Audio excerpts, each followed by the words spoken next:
How to change WhatsApp profile picture. That's what I will show you in this video. But before we begin, make sure to subscribe to the channel and ring the bell to get notified whenever a new video is uploaded. With that said, let's get started. So go ahead and open up WhatsApp and then click on the three dots at the top right of the screen. Then click on settings. And here you want to click on your profile at the top right of the screen.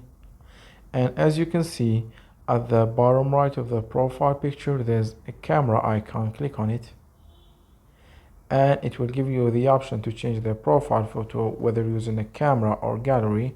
So go ahead and choose whatever option works best for you. I'm going to choose gallery, and here you want to select the picture that you want to use as a profile photo. So go ahead and do that. I'm going to choose this one, and here you have the option to crop the picture and also to rotate the picture as you want.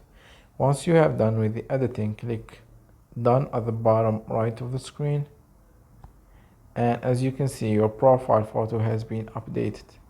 So that was it for this video. That's how you can change and update your profile picture on WhatsApp.